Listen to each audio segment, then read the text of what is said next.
ರಾಜ್ಯದಲ್ಲಿ ಸಿಎಂ ಬದಲಾವಣೆ ಕುರಿತಾಗಿ ಭಾರೀ ಚರ್ಚೆ ನಡೀತಾ ಇದೆ. ಇದೇ ಹೊತ್ತಲ್ಲಿ ಕಾಂಗ್ರೆಸ್ನ ಹೈಕಮಾಂಡ್ ಸಿಎಂ ಸಿದ್ದರಾಮಯ್ಯನವರಿಗೆ ಹೆಚ್ಚುವರಿ ಜವಾಬ್ದಾರಿಯನ್ನ ಕೊಟ್ಟಿದ್ದು ನಾನಾ ಚರ್ಚೆಗೆ ಅವಕಾಶವನ್ನ ಮಾಡಿಕೊಟ್ಟಿದೆ. ರಾಷ್ಟ್ರ ರಾಜಕಾರಣಕ್ಕೆ ಸಿದ್ದರಾಮಯ್ಯನವರನ್ನ ಕಳಿಸುವಂತಹ ಪ್ಲಾನ್ ಇದು ಅನ್ನುವಂತಹ ಪ್ರಶ್ನೆಯೂ ಕೂಡ ಮನೆ ಮಾಡಿದೆ. ಇನ್ನು ಸಿಎಂ ಬದಲಾವಣೆ ಕುರಿತಾಗಿ ಬಿಜೆಪಿಗರು ಮತ್ತು ಕಾಂಗ್ರೆಸ್ ನಾಯಕರು ಏನ್ ಹೇಳ್ತಾ ಇದ್ದಾರೆ, ಮತ್ತೆ ಸೆಪ್ಟೆಂಬರ್ ಕ್ರಾಂತಿ ಕುರಿತಾಗಿ ರಾಜಣ್ಣ ಹೊಸ ಬಾಂಬ್ ಏನ್ ಸಿಡಿಸಿದ್ದಾರೆ ನೋಡ್ಕೊಂಡು ಬನ್ನಿ. ಸಿಎಂ ಕುರ್ಚಿ ಕದನ, ರಣರೋಚಕ ಟ್ವಿಸ್ಟ್. ರಾಷ್ಟ್ರ ರಾಜಕಾರಣಕ್ಕೆ ಹೋಗ್ತಾರ ಸಿದ್ದರಾಮಯ್ಯ. ಎಐಸಿಸಿ ಒಬಿಸಿ ಸಲಹಾ ಮಂಡಳಿಯ ಅಧ್ಯಕ್ಷರಾಗಿ ಸಿದ್ದರಾಮಯ್ಯ. ರಾಜ್ಯ ಕಾಂಗ್ರೆಸ್ನಲ್ಲಿ ಸಿಎಂ ಕುರ್ಚಿ ಕದನ ದಿನಕ್ಕೊಂದು ಟ್ವಿಸ್ಟ್ ಪಡೆದಿದೆ. ಸೆಪ್ಟೆಂಬರ್ ಕ್ರಾಂತಿ ಬಳಿಕ ಸಿಎಂ ಸಿದ್ದರಾಮಯ್ಯ ನಾನೇ 5 ವರ್ಷ ಸಿಎಂ ಅಂತ ಹೇಳಿದ್ರು. ಇದರ ಬೆನ್ನಲ್ಲೇ ಡಿಸಿಎಂ ಡಿಕೆಶಿ ಪ್ರಯತ್ನ ಪ್ರತಿಫಲದ ಮಾತುಗಳನ್ನಾಡಿದ್ರು. ಹೀಗೆ ಸಿಎಂ ಡಿಸಿಎಂ ನಡುವೆ ಹೇಳಿಕೆ ಪ್ರತಿ ಹೇಳಿಕೆಗಳ ಜಟಾಪಟಿ ಜೋರಾಗಿದೆ. ಈ ನಡುವೆಯೇ ಸಿಎಂ ಸಿದ್ದರಾಮಯ್ಯ ರಾಷ್ಟ್ರ ರಾಜಕಾರಣಕ್ಕೆ ಹೋಗ್ತಾರಾ ಅನ್ನೋ ಪ್ರಶ್ನೆ ಎದ್ದಿದೆ. ಇದಕ್ಕೆ ಬಲವಾದ ಕಾರಣ ಕೂಡ ಇದೆ. ಸಿಎಂ ಸಿದ್ದರಾಮಯ್ಯ ಅವರನ್ನ ಎಐಸಿಸಿ ಒಬಿಸಿ ರಾಷ್ಟ್ರೀಯ ಸಲಹಾ ಮಂಡಳಿಯ ಅಧ್ಯಕ್ಷರನ್ನಾಗಿ ನೇಮಕ ಮಾಡಿರೋದು ಕಾಂಗ್ರೆಸ್ನಲ್ಲಿ ತೀವ್ರ ಕುತೂಹಲ ಕೆರಳಿಸಿದೆ. ಜುಲೈ 15ರಂದು ಬೆಂಗಳೂರಿನಲ್ಲಿ ಎಐಸಿಸಿ ಒಬಿಸಿ ಸಭೆ, ಸಿಎಂ ನೇತೃತ್ವದಲ್ಲಿ ರಾಷ್ಟ್ರೀಯ ಮಟ್ಟದ ಸಲಹಾ ಮಂಡಳಿ ರಚನೆ. ಸದ್ಯ ಎಐಸಿಸಿ ಹಿಂದುಳಿದ ವರ್ಗಗಳ ರಾಷ್ಟ್ರೀಯ ಸಲಹಾ ಮಂಡಳಿಯ ಅಧ್ಯಕ್ಷರನ್ನಾಗಿ ಸಿದ್ದರಾಮಯ್ಯ ಅವರನ್ನ ನೇಮಕ ಮಾಡಿಕೊಳ್ಳಲಾಗಿದೆ.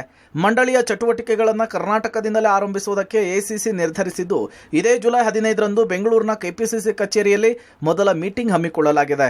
ಕಾಂಗ್ರೆಸ್ನ ಹಿಂದುಳಿದ ವರ್ಗಗಳ ಪ್ರಮುಖ ನಾಯಕರುಗಳು ಸೇರಿದಂತೆ ದೇಶದ ವಿವಿಧ ರಾಜ್ಯಗಳ 90 ನಾಯಕರಿಗೆ ಸಭೆಯಲ್ಲಿ ಭಾಗಿಯಾಗುವುದಕ್ಕೆ ಆಹ್ವಾನ ಕೊಡಲಾಗಿದೆ. ಈ ಪೈಕಿ 5 ಮಾಜಿ ಸಿಎಂಗಳು, 10 ಮಂದಿ ಕೇಂದ್ರದ ಮಾಜಿ ಸಚಿವರು ಸಹ ಭಾಗಿಯಾಗುವ ಸಾಧ್ಯತೆ ಇದೆ. ದೇಶದಲ್ಲಿ ಹಿಂದುಳಿದ ವರ್ಗಗಳ ಸಮುದಾಯಗಳು ಎದುರಿಸ್ತಾ ಇರುವ ವಿವಿಧ ಸಮಸ್ಯೆಯನ್ನು ಕೂಲಂಕುಷವಾಗಿ ಚರ್ಚಿಸಿ ಪರಿಹಾರ ಒದಗಿಸುವ ದಿಕ್ಕಿನಲ್ಲಿ ಕಾರ್ಯತಂತ್ರ ರೂಪಿಸಲು ಈ ವೇದಿಕೆ ಸಿದ್ಧವಾಗಿದೆ. 4 ಮಾಜಿ ಮುಖ್ಯಮಂತ್ರಿಗಳು ಸೇರಿದಂತೆ 24 ಸದಸ್ಯರಿರುವ ಈ ಸಲಹಾ ಮಂಡಳಿಯನ್ನ ಸಿದ್ದರಾಮಯ್ಯನವರು ಮುನ್ನಡೆಸಲಿದ್ದಾರೆ. ಸಲಹಾ ಮಂಡಳಿಯ ರಚನೆಗೆ ಎಐಸಿಸಿ ಅಧ್ಯಕ್ಷ ಮಲ್ಲಿಕಾರ್ಜುನ್ ಖರ್ಗೆ ಅನುಮೋದನೆ ಕೊಟ್ಟಿದ್ದಾರೆ. ರಾಜ್ಯದ ಕಾಂಗ್ರೆಸ್ ನಾಯಕರ ಪೈಕಿ ಸಿದ್ದರಾಮಯ್ಯ ಅವರೊಂದಿಗೆ ಬಿಕೆ ಹರಿಪ್ರಸಾದ್ ಹಾಗೂ ಮಾಜಿ ಸಿಎಂ ವೀರಪ್ಪ ಮೊಯ್ಲಿ ಕೂಡ ಮಂಡಳಿಯಲ್ಲಿದ್ದಾರೆ. ಸಿದ್ದರಾಮಯ್ಯ ಅವರ ವರ್ಚಸ್ಸನ್ನು ಬಳಸಿಕೊಂಡು ದೇಶದಾದ್ಯಂತ ಹಿಂದುಳಿದ ವರ್ಗಗಳನ್ನ ತನ್ನತ್ತ ಸೆಳೆಯಲು ಕಾಂಗ್ರೆಸ್ ಈ ತಂತ್ರವನ್ನು ರೂಪಿಸಿದೆ ಅಂತ ಹೇಳಲಾಗ್ತಿದೆ. ಅಧ್ಯಕ್ಷರಾಗಿರೋದು ನನಗೆ ಗೊತ್ತಿಲ್ಲ, ಜವಾಬ್ದಾರಿ ಕೊಟ್ಟಾಗ ಓಡೋಗಲು ಆಗುತ್ತಾ? ಇನ್ನು ಎಐಸಿಸಿ ಒಬಿಸಿ ಸಲಹಾ ಮಂಡಳಿಯ ಅಧ್ಯಕ್ಷರಾಗಿ ಆಯ್ಕೆ ಮಾಡಿರೋದು ನನಗೆ ಗೊತ್ತಿರಲಿಲ್ಲ, ಪತ್ರಿಕೆಯಲ್ಲಿ ಬಂದ ನಂತರ ಗೊತ್ತಾಯ್ತು ಅಂತ ಹೇಳಿ ಸಿಎಂ ಸಿದ್ದರಾಮಯ್ಯ ಹೇಳಿದ್ದಾರೆ. ಹೈಕಮಾಂಡ್ ಜವಾಬ್ದಾರಿ ಕೊಟ್ಟಿದೆ, ಓಡ್ ಹೋಗೋದಕ್ಕಾಗುತ್ತಾ ಅಂತ ಹೇಳಿ ಸಿದ್ದರಾಮಯ್ಯ ಪ್ರಶ್ನಿಸಿದ್ದಾರೆ. ನನಗೆ ಗೊತ್ತಿಲ್ಲಪ್ಪ, ನಾನು ಪತ್ರಿಕೆಯಲ್ಲಿ ನೋಡಿರೋದು, ನನಗೆ ಗೊತ್ತಿಲ್ಲ. ನೀವು ಬರ್ದಿದ್ದೀರಿ, ನಾನು ಇವತ್ತು ಮಾತಾಡ್ತೀನಿ ಹೈಕಮಾಂಡ್ ಅವ್ರಿಗೂ ಕೂಡ ತಾವು ಪತ್ರವನ್ನು ಬರೆದಿದ್ದೀವಿ. ಹೌದಪ್ಪ, ಅದು ಒಂದು ಮೀಟಿಂಗ್ ಮಾಡಿ ಅಂತ ಹೇಳಿದ್ರು. ಒಬಿಸಿ ಅಧ್ಯಕ್ಷರು, ಕೇಂದ್ರದ ಒಬಿಸಿ ಅಧ್ಯಕ್ಷರು ಕರ್ನಾಟಕದಲ್ಲಿ ಒಂದು ಮೀಟಿಂಗ್ ಮಾಡಿ ಅಂತ ಹೇಳಿದರು.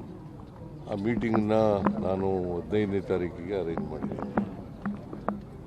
ಸೊ ನನಗಿದು ಗೊತ್ತಿಲ್ಲ, ಸಂಚಾಲಕರು ಮಾಡಿರೋದು ಅಥವಾ ಏನಾಗುತ್ತೆ ಚೇರ್ಮನ್ ಮಾಡಿರೋದು ನನಗೇನು ಗೊತ್ತಿಲ್ಲ. ನಾನು ಹೈಕಮಾಂಡ್ ಅವ್ರ ಜೊತೆ ಮಾತಾಡ್ತೀನಿ. ಜವಾಬ್ದಾರಿ ಕೊಟ್ಟಾಗ ಬಿಟ್ಟು ಓಡೋಗಲ್ಲ. ನಾನು ಕೇಳಿಲ್ಲ, ಅವರೇ ಗೊತ್ತಿಲ್ಲ ನನಗೆ. ಅವರು ಅನೌನ್ಸ್ ಮಾಡಿದ್ದಾರೆ, ನಾನು ಅವ್ರ ಜೊತೆ. ಸಿದ್ದರಾಮಯ್ಯಗೆ ಡಿ ಪ್ರಮೋಷನ್. ಸುರ್ಜೇವಾಲ್ರಿಂದ ಸಿಎಂ ರಾಜೀನಾಮೆ ಪಡೆಯಲು ಭೂಮಿಕೆ ಸಜ್ಜು. ಸಿಎಂ ಸ್ಥಾನ ಪಲ್ಲಟ ಫಿಕ್ಸ್ ಎಂದ ಬಿಜೆಪಿ ನಾಯಕರು. ಸಿಎಂ ಸಿದ್ದರಾಮಯ್ಯ ಅವರನ್ನ ಎಐಸಿಸಿ ಒಬಿಸಿ ಸಲಹಾ ಮಂಡಳಿಯ ಅಧ್ಯಕ್ಷರನ್ನಾಗಿ ಆಯ್ಕೆ ಮಾಡಿರೋದು ರಾಜ್ಯ ರಾಜಕಾರಣದಲ್ಲಿ ಭಾರಿ ಚರ್ಚೆ ಗ್ರಾಸವಾಗಿದೆ.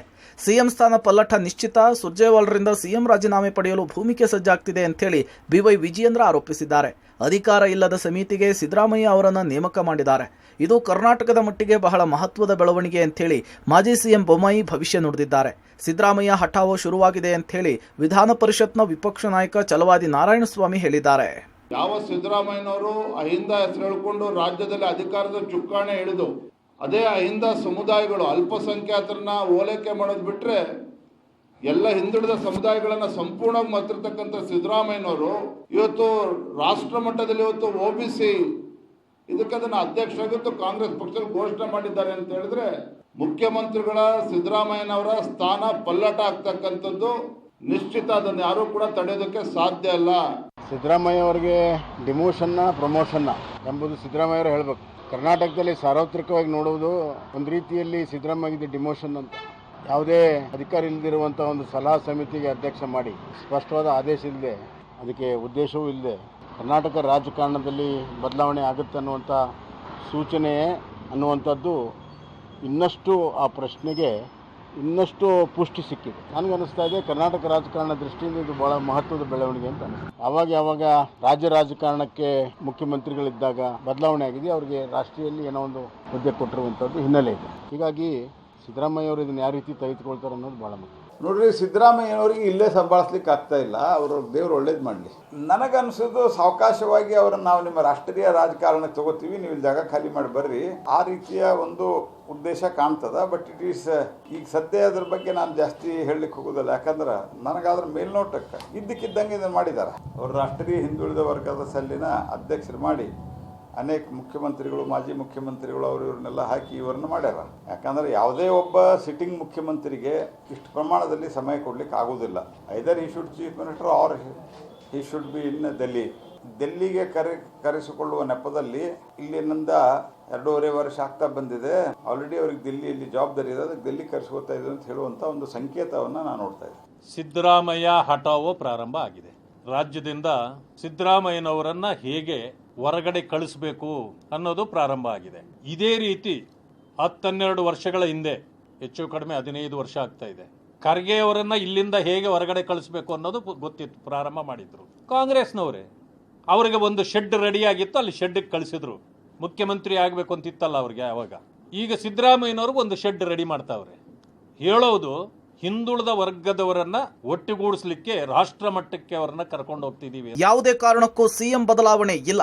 ಅನುಭವದ ಆಧಾರದಲ್ಲಿ ಸಿದ್ದರಾಮಯ್ಯ ಅವರಿಗೆ ಜವಾಬ್ದಾರಿ. ಬಿಜೆಪಿ ನಾಯಕರ ಆರೋಪಕ್ಕೆ ಸಚಿವರ ತಿರುಗೇಟು. ಎಐಸಿಸಿ ಒಬಿಸಿ ಸಲಹಾ ಮಂಡಳಿ ಅಧ್ಯಕ್ಷರಾಗಿ ಸಿದ್ದರಾಮಯ್ಯ ನೇಮಕವಾಗಿದ್ದಕ್ಕೆ ಸಿಎಂ ಸ್ಥಾನಕ್ಕೆ ರಾಜೀನಾಮೆ ಕೊಡ್ತಾರೆ ಎಂಬ ಬಿಜೆಪಿ ನಾಯಕರ ಭವಿಷ್ಯ ನುಡಿತಾ ಇದ್ದಾರೆ. ಇದಕ್ಕೆ ಸಚಿವರು ಕೂಡ ತಿರುಗೇಟು ಕೊಟ್ಟಿದ್ದಾರೆ. ಸಲಹಾ ಮಂಡಳಿಗೆ ಅಧ್ಯಕ್ಷರಾದ ತಕ್ಷಣ ರಾಷ್ಟ್ರ ರಾಜಕಾರಣಕ್ಕೆ ಹೋಗಲ್ಲ, ಅನುಭವದ ಆಧಾರದಲ್ಲಿ ಸಿದ್ದರಾಮಯ್ಯನವರಿಗೆ ಜವಾಬ್ದಾರಿ ಕೊಟ್ಟಿದ್ದಾರೆ ಅಂತ ಹೇಳಿ ಗೃಹ ಸಚಿವ ಪರಮೇಶ್ವರ್ ಹೇಳಿದ್ದಾರೆ. ಸಿಎಂ ಬದಲಾವಣೆ ಇಲ್ಲ, ಅವರೇ ಮುಂದುವರಿತಾರೆ ಅಂತ ಹೇಳಿ ಸಚಿವ ಮುನಿಯಪ್ಪ ಹೇಳಿದ್ದಾರೆ.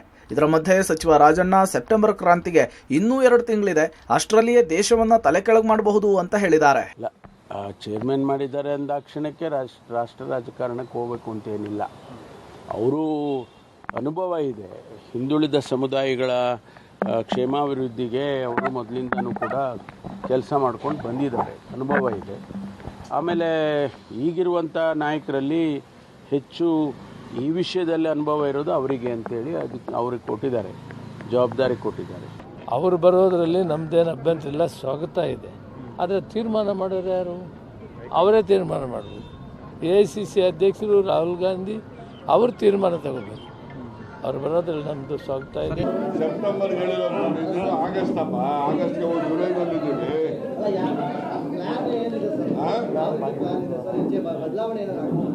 ಅದು ಹೇಳ್ಬಿಟ್ರೆ ಅದೆಲ್ಲ ಹೇಳ್ಬಿಟ್ರೆ ನಿಮ್ಗೆ ಆಸಕ್ತಿ ಹೋಗ್ಬಿಡುತ್ತೆ. ಸುರ್ಜೇವಾಲ ಮೊದಲನೇ ಸರಿ ಬಂದು ಏನ್ ಮಾಡೋದ್ರು, ಅದೇ 2ನೇ ಸರಿ ಬಂದ್ರು ಮಾಡೋದು. ಒಟ್ನಲ್ಲಿ ಸಿದ್ದರಾಮಯ್ಯ ಅವರನ್ನ ಎಐಸಿಸಿ ಒಬಿಸಿ ಸಲಹಾ ಮಂಡಳಿಯ ಅಧ್ಯಕ್ಷರನ್ನಾಗಿ ಮಾಡಿರೋದು ಸಿಎಂ ಕುರ್ಚಿ ಕದನಕ್ಕೆ ಮತ್ತಷ್ಟು ರೋಚಕ ಟ್ವಿಸ್ಟ್ ಸಿಕ್ಕಂತಾಗಿದೆ.